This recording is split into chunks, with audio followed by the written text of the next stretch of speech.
The stone of a syllable, the drum of a word, and the articulated column of an unfinished phrase.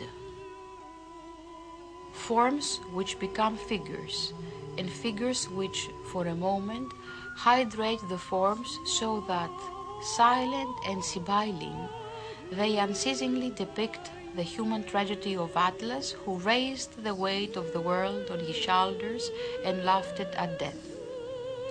Later, as Diogenes Akritas of the Greek folk poems, Atlas fought against death and may have been defeated by it, just like every other being in creation, but was not suppressed by its darkness.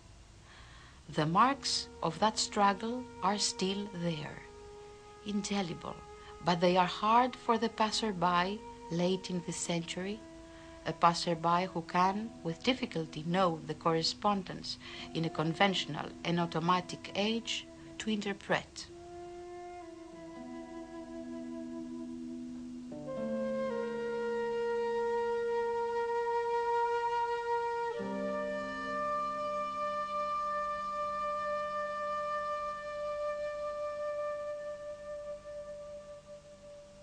Birth, groan, which incorporates decay, alteration, which embraces death and also transformation. Contradictory harmony, sanctioned, is inherent in the converging bed where shapes and colors are molded. That is the starting point for the visions of the painter Kostas. This artist structures his elusive environments as if they were stage sets, articulating one syllable next to another and stating his propositions in larger units. Those proposals touch on the Gordian knot of the great human questions: the where, the when, the how, and the why of existence.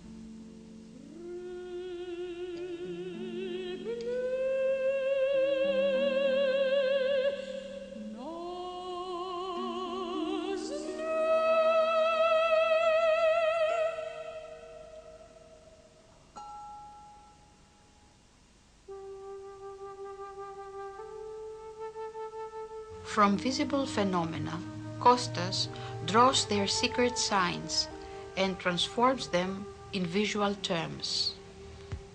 The signs he extracts are those which suggest the inscription of the human venture and human anxiety as recorded in time and in contrast to the natural determinism and order of process of a hypothetical universe.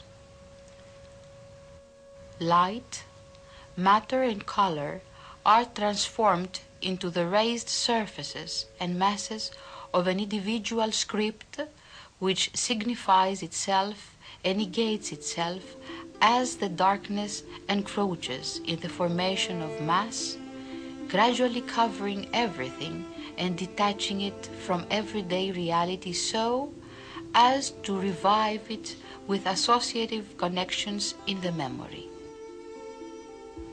That memory is inherent in the collective unconscious and, as the blood throbs in the veins, revitalizing each of our acts. There is always a trap lurking in the brilliant whiteness brought to birth by the whirl of color and the revolutions of the mind, as it stirs up the feelings which emerge from history and myth.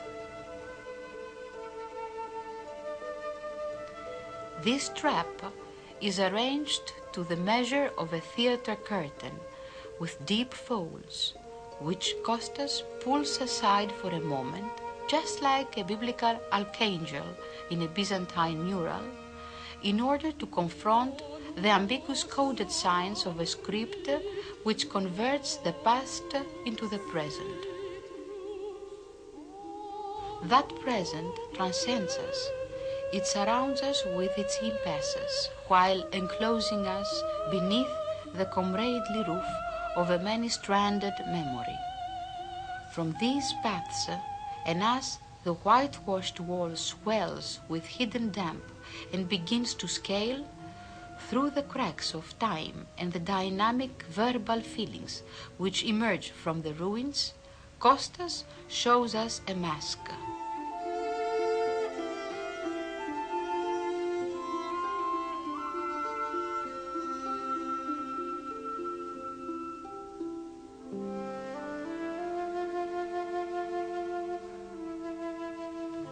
That mask lies threateningly in wait, neutral, unmastered, enhanced, and incorruptible, playing roles which emerge unceasingly in relation to the way in which the image dissolves in color and light, compounded with the mass of matter, making the distant landscape seem close. That landscape is seductive and lush with the remnants of forgetfulness hovering between yesterday and today.